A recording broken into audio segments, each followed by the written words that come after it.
No dia 1 de janeiro, dia de Ano Novo, nós católicos celebramos a solenidade de Santa Maria, Mãe de Deus. As leituras que se proclamam na liturgia deste dia são a primeira, do livro dos Números. O ano inicia-se proclamando a bênção de Deus sobre o povo. A segunda leitura é da Carta aos Gálatas, onde se recorda que, chegada à plenitude dos tempos, Deus enviou o seu Filho, nascido de mulher. E o Evangelho, que é do segundo capítulo de Lucas, narra esse momento em que os pastores vão adorar o menino e anunciar o que tinham escutado dos anjos. Naquele tempo, os pastores foram a correr para Belém e encontraram Maria e José e o menino deitado na manjedoura. Ao vê-lo, contaram tudo o que lhes tinha sido dito acerca daquele menino. Todos os que os ouviam admiravam-se do que os pastores diziam. Maria, por sua parte, conservava todas estas coisas, meditando-as no seu coração. E os pastores regressaram, dando glória a Deus e louvor a Deus por tudo o que tinham ouvido e visto, conforme lhes tinha sido dito. Quando se cumpriram os 8 dias para circuncidar o menino, deram-lhe o nome de Jesus, como lhe tinha chamado o anjo antes da sua concepção.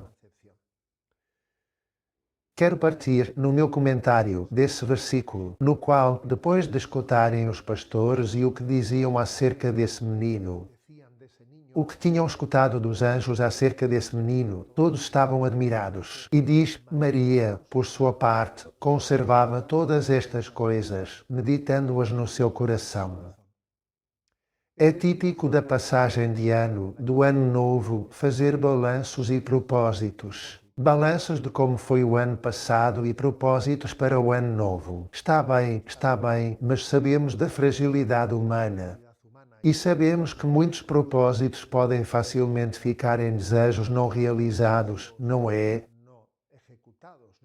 Há um provérbio castelhano que diz, do dizer ao fazer vai um bom pedaço.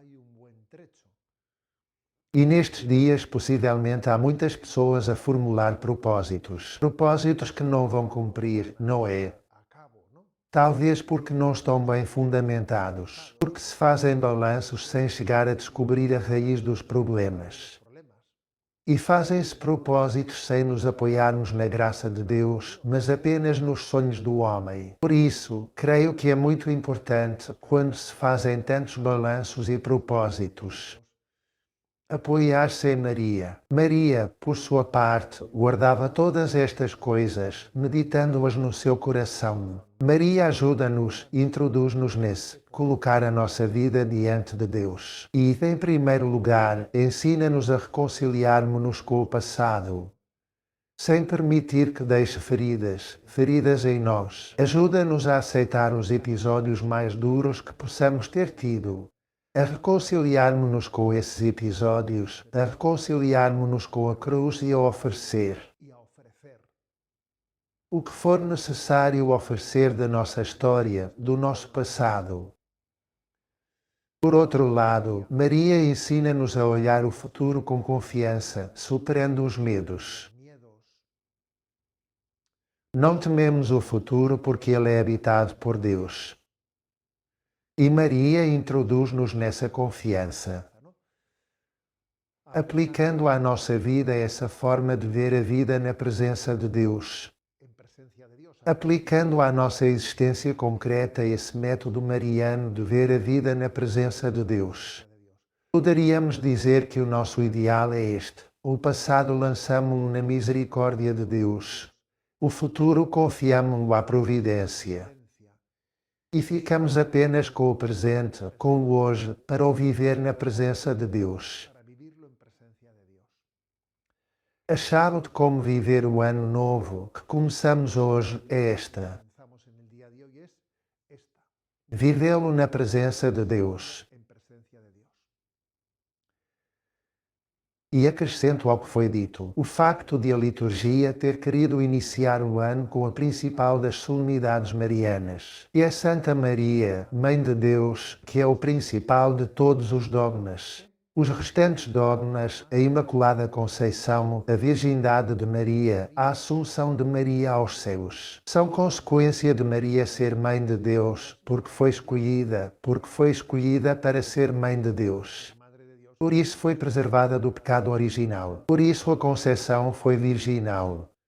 E por isso foi assumida aos céus. O dogma mariano principal é Santa Maria, Mãe de Deus, e celebramos-o no dia 1 de janeiro. E celebrar Maria no primeiro dia do ano é confessar que o tempo não é apenas uma sucessão cega de acontecimentos positivos e negativos, não. O tempo é a história da salvação. Porque Deus habita no tempo. O tempo, este ano que Deus nos dá, tem sentido porque Deus entrou na história. Deus entrou na história, essa é a chave, Deus entrou na história. Com a sua encarnação e, além disso, fê-lo através de uma mulher. Deus quis ter mãe, além disso, essa mãe, na sua infinita misericórdia, partilhou-a conosco.